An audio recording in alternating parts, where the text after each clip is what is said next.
Hey, what up? I know it's not normal for me to make videos like this, but frankly, I don't want to spend my time constantly playing video games. So, I decided to spice it up a bit and focus on a more vague topic. Video game advertisements are a weird genre. We all hate them, but sometimes a genuinely good marketing strategy can be a make or break when it comes to deciding whether or not you're gonna buy a game. I'm not gonna sit here and tell you the history of advertising, but in short, it's important, man. And one fandom that eats this shit up for dinner is the FNAF community. Everyone has warm memories of watching frickin' Dawko talk about the newest FNAF teaser, or 8-bit gaming analysing the existence of Sparky the dog. Does anybody else remember that, or is it just me? So today we're gonna look at the history of FNAF teasers and trailers, cause my god, there are some serious bangers in this pile. So it'll be nice to look down memory lane. I'll be looking at FNAF 1 to Security Breach because to be honest I just don't care about anything past there. Does that sound cool? Yeah? Trans rights. FNAF 1! FNAF 1 didn't really have all that many teasers, all things considered, due to it being a pretty underground game at the time. That being said, there were still a few trailers and gameplay footage circulating around before release. The most notable one being the trailer released on the 15th of June. I've always had a soft spot for this trailer, with it being one of my favorites. Everything about it just gives me this warm, tangy, nostalgic feeling. I don't know, man. This was released when I was like 6. That's 11 years ago. It's seriously fucking nuts. Other than a copy of the game being handed out to Ben the Scoopist early, there isn't really much to talk about here, barring one thing: the lost FNAF trailer. I don't want to spend too much time on it because fucking Plain Trace made a great video on it, but in short, there was a very early comment left on the original FNAF trailer discussing the mention of an early version of the trailer posted in advance of this one.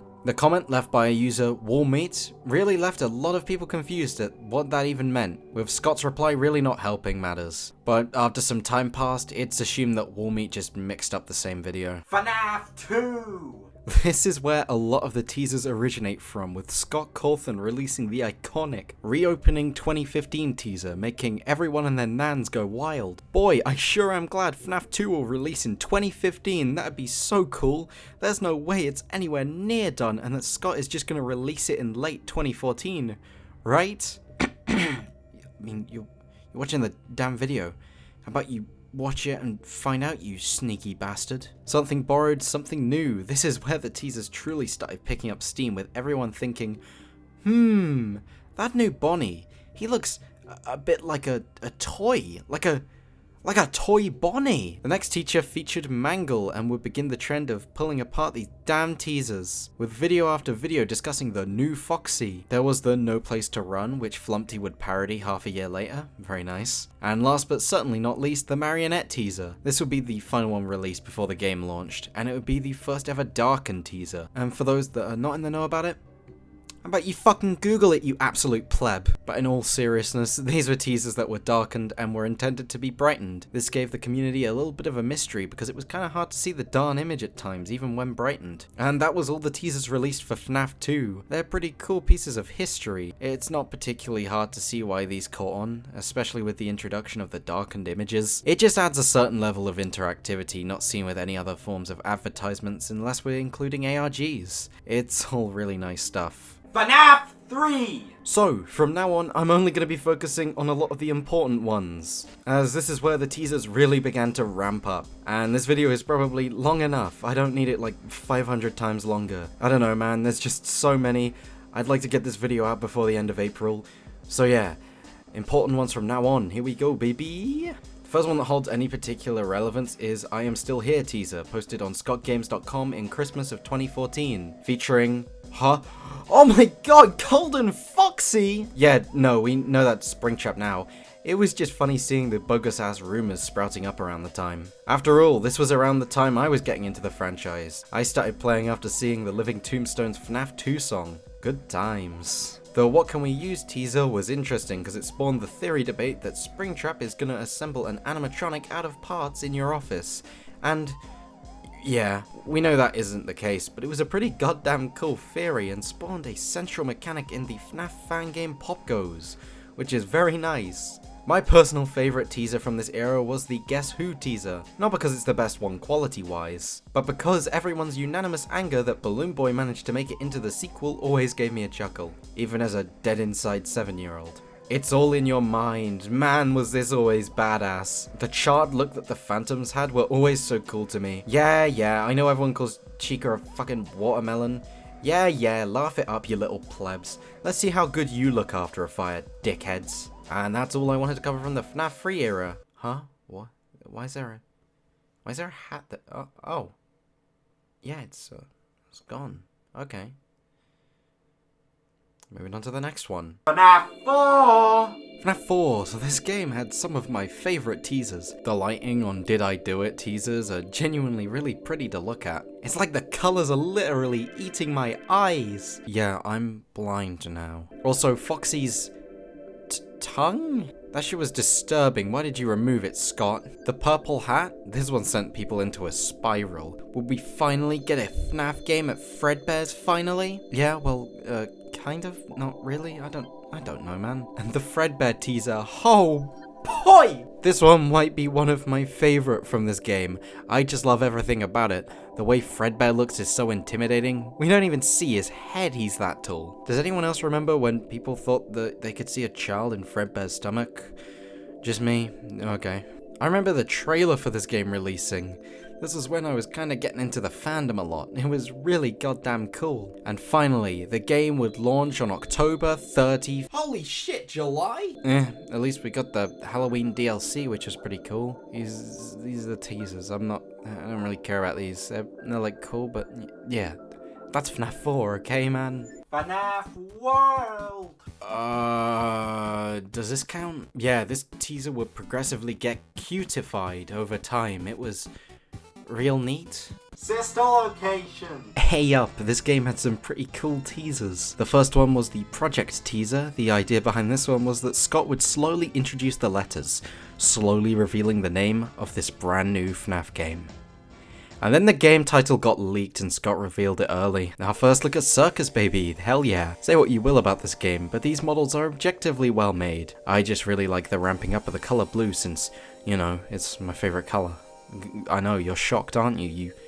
You frickin' pleb. There's a part of me in every body. Oh boy, this looks so cool. Honestly, the weed eyes are far better on this clearly science fiction robot than the Chuck E. Cheese looking mofos from the FNAF movie. And for the next teaser, we have the Yeah, I hate these evil motherfuckers. I've always hated the biddy babs. They just look so kickable. The cancelled due to leaks teaser, this was really clever. Initially looking to be just a troll, but if you brighten the image, you find a news report on the closure of Circus Baby's Pizza World due to reported gas leaks. This was just a neat piece of world building. We were beginning to see more of the outside world's reaction to the Freddys games for the very first time, barring stuff like the FNAF 4 minigames, and I guess FNAF 4's gameplay counts, but it's like, that's focused on a single house, and it, as far as I'm aware, it's like a coma, right? I don't know, man. I've not watched Game Theory in a couple years now.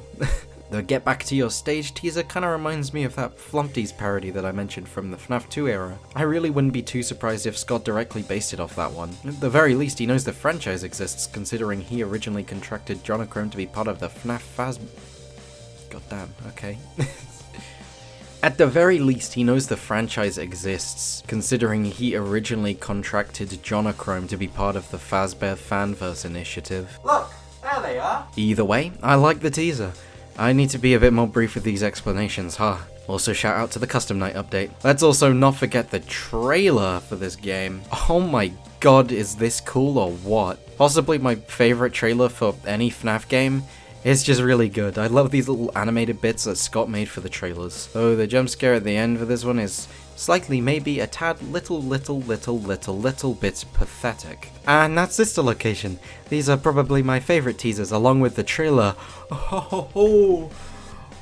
Yeah, these are good. Let's move on to the next game now, you little silly sausages. Pizza Sim! Yeah, so the first teaser for this game was Scrap Baby's eyes. Yeah, pretty badass if you're asking me. I don't know, man, I just really enjoy glow-in-the-dark stuff. I got that glowing autism, man. And the emerald green eyes illuminating the screen? Man, this just looks really goddamn dope to me, man. Here we have the Lefty teaser. Just looking at the teaser, it looks like Scott's showing off his neat little model, but then we lighten it up and yup. It's a really vague but cool reference to Lefty.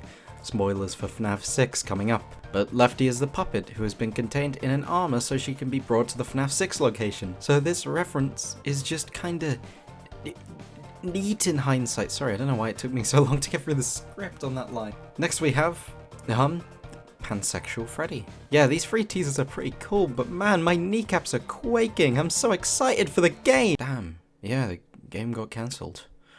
Which is a real shame, as I really would have liked to see where this game really would have taken us with the FNAF story. From the few short teasers that we did manage to get, it would have been a really super unique little game. Oh well. Some teasers did come out for a game named Pizza Sim, and it only releases in a day or so. So, I don't know, perhaps it'll fill the gaping hole in my soul. Let's find out. So I don't think Scott really tested out the game that much. I mean, this is pretty broken, if you're asking me. Yeah, this stuff is really cool. So for those not in the know, Scott was getting kind of tired of the cycle of develop, tease, and release. So he faked the cancellation and developed the game in private, essentially, releasing minimal content pre-release. Pretty nice. UCN! Yeah, Scott must have had a change of mind, because for this game he actually teased it again. Sadly, there isn't much to talk about, as it was mainly just the list being expanded. I don't know, this might be a bit far out, but it would have been cool having like Smash Bros style release stuff. Nothing special, but maybe like a pre-rendered cutscene or something before cutting to like gameplay footage showing them in action. Maybe I'm asking for too much here though. One teaser was actually important though, the Fredbear teaser.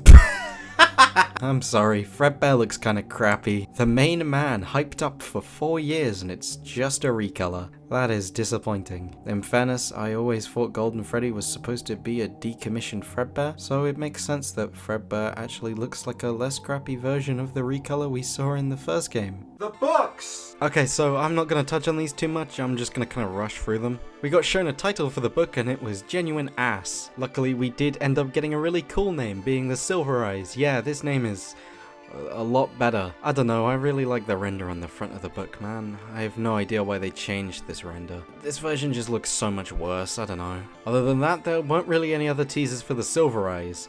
For the twisted ones, however, yeah, I'll bite, this is pretty cool artwork. I love the body horror aspect. That's something I think would benefit this series a lot. I just vibe with this type of stuff. I mean, my favorite film I watched this year was The Thing, for fuck's sake. I eat this shit for breakfast. Help wanted!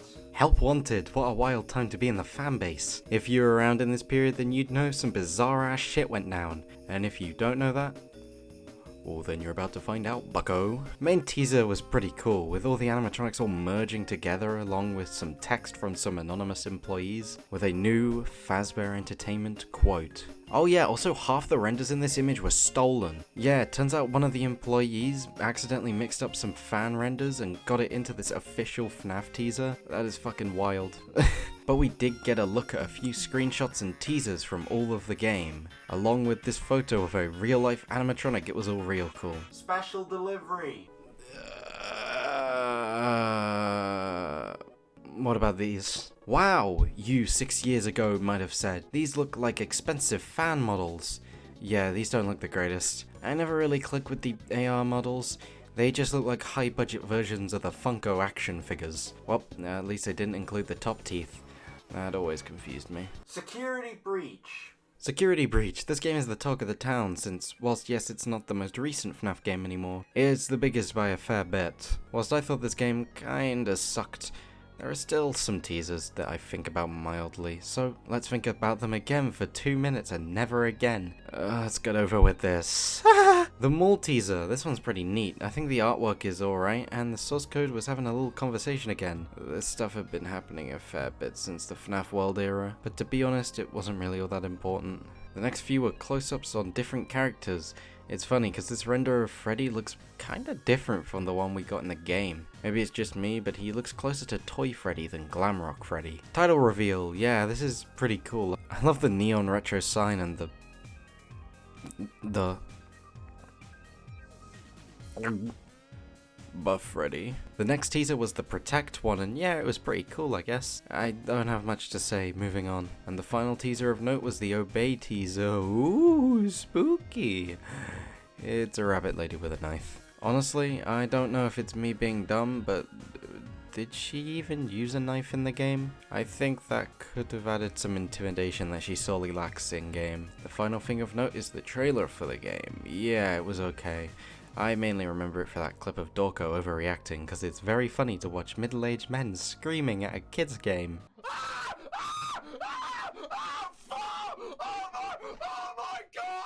And that's all I have to say on FNAF teasers, but have I covered literally all of the FNAF teasers and trailers that have ever existed? No, of course not. But I have covered a grand majority that I personally care about. This video is honestly more of me looking back at the good old days and talking about my nostalgia. And whilst yes, I do think a new AAA way of showcasing the games are a bit crappy, I can't lie, it's the end of the world that we're not really seeing much of this anymore. I don't know, man, I've seen like nothing when it comes to advertising on The Secret of the Mimic. But hey, I'm only 17, I should try avoiding the back in my day shtick. Or people might start calling me Unk. Oh shit, too late.